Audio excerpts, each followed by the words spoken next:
normally when you read a fairy tale and you're a kid, it's like this beautiful world and it's everything is perfect. But have you ever had a fairy tale? Have you ever heard the story of the Princess and the Clock by Kero Kero Bonito? I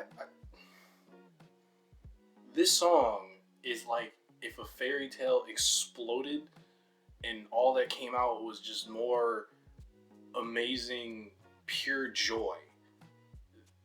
There's so much energy here that like you can't. I physically could not stay down in my chair as I was listening to this because not only is it immediate, but it's snapping so hard in so many different directions. The narrative is actually kind of dark, but the song is so excited and full of just like bombastic energy that you cannot physically bring yourself to sit down listening to this. And it gets crazier and crazier as it goes, and the synths are nuts.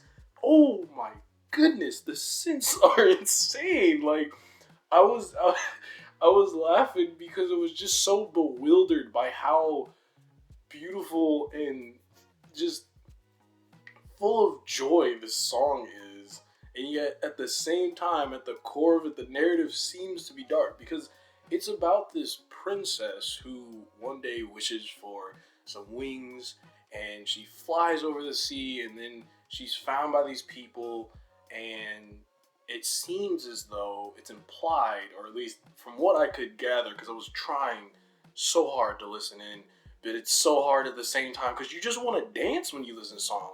There's just so much energy. So there's this princess, and in this land that she conveniently lands upon, they all seem to wish for her.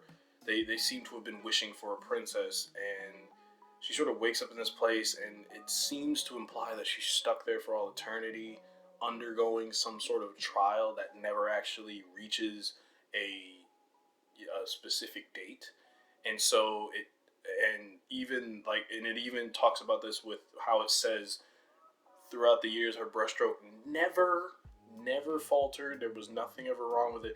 So it made me think that she must have been some sort of magical painter that could summon something, and the town took advantage of that. And so ironically her wish in the beginning sort of leads to her not being free.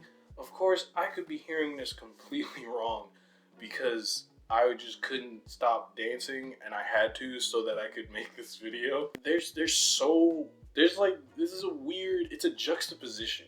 You have this high energy song that sounds so full of life and excitability and everything just is it's just happy and clean, but then you have this narrative that can potentially have such a dark undertone. It's sort of like looking at a house from the outside, and the outside of the house is really pink and pretty, and then you walk inside, and it's just like all Halloween decorations, except they do it for like the whole year. So you're a little bit terrified because it's exterior versus interior, and that's what makes this song so interesting. The instrumental also really helps bolster the level of just enjoyment because there are moments where it yanks it where you wouldn't expect it to. Like in a normal song, someone might have said her brushstroke never faltered and then maybe continued to like build the story. Kero Kero Bonito instead takes those narrative punches where you would normally have experience a pause or maybe an extension, maybe a few more lines. Nope. Boom. There's more sound, there's more excitement. I pretty much look at this song as a roller coaster where you're on a roller coaster with all these cute things, but as you look out, the world is exploding. AKA sort of like in 3005 when it's sort of implied that the world is ending. Shout out Gambino. But that one was a lot darker. This song just has so many moments that I like, as she goes, oh, and you're getting carried along by that, and the energy just never lets up. It's so high tempo. You're just like, it feels like I'm in a cardio class and you're just, in the treadmill is just getting extended and you're still just like, and you can't, but you're having fun somehow. It's fun. You experience joy. You're not at all wondering how you could possibly sweat any more than you already are. And with that, I just like, one of my favorite moments is when it sounds like the song is literally leveling up, which is insane. Like it's sort of, I think it's right when they say her brushstroke never faltered, and it goes in the sense just like heat up, and it's what is happening? What is happening? The song made me lose my sense of stability, my mental stability. Lost the battle in trying to stay cool and calm and analytical, because ultimately this song is a sugar rush that has its brief, brief moment of clarity, and it's hiding what could be a very shadowy, dark message over this sunny exterior. And I'm just, this song, I have so much ebullience when I listen to this song. I have so, there's just, this song is stupidly jovial with the instrumental, and yet that narrative has got this shadowy figure under it, and you wonder like what happens to the princess. And there's this sort of like hint that like maybe she gets free and people break down the windowsill, but the clock is still moving. And so I'm wondering what that could mean. If the princess was to maybe represent something, it could be how women are a lot of the times expected to have a certain image and a certain quality, about like certain specific qualities that are believed to be feminine, or and how they're just sort of stuck in that structure. And though they do have talents, those talents are either overshadowed or whittled down to push a certain message that they may not agree with. And it's something that's been definitely eternal. That was something else that sort of rattled around my brain as I thought about it, because a lot of the times men are a lot more free about certain things that they can do, while women are sort of trapped or burdened by these certain expectations or certain societal ways that they are looked at. And that clock of like, when do I get to be free, seems to never come. With that being said, I could definitely be reaching on what I think Kero Kero Bonito is referencing through this song, and it could just be a simple, cute, energetic fairy tale with the best soundtrack ever. That's all it could be.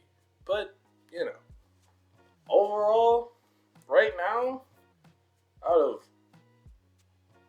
a lot of the songs I've listened to, this has got to be one of my favorites. This song is a sugar rush. It's blissful. It's explosive. It's jovial. It's got so much sunshine energy. And then it just, at the same time, might have a legitimately complex narrative with a cliffhanger and an interesting tone, and just, it's good. It's great. It's got me just enraptured, and I just, man, yeah. Why did you have to go so hard? I was fine. Today was a fine day, and then now it's just better. Is this what people who like summer feel like when like they can go outside and stuff? Is this what it feels like? Cause I get it now. I understand now. Now I get it.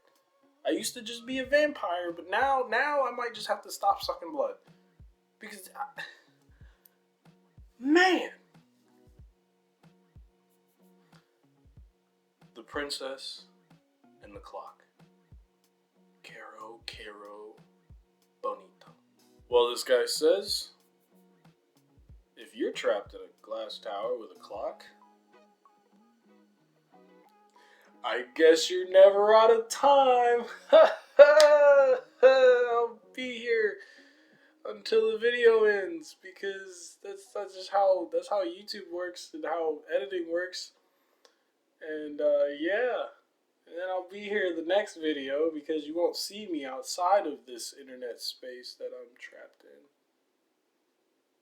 These walls are the only ones that you see. And the clock is still ticking. It's still ticking. When will you be free?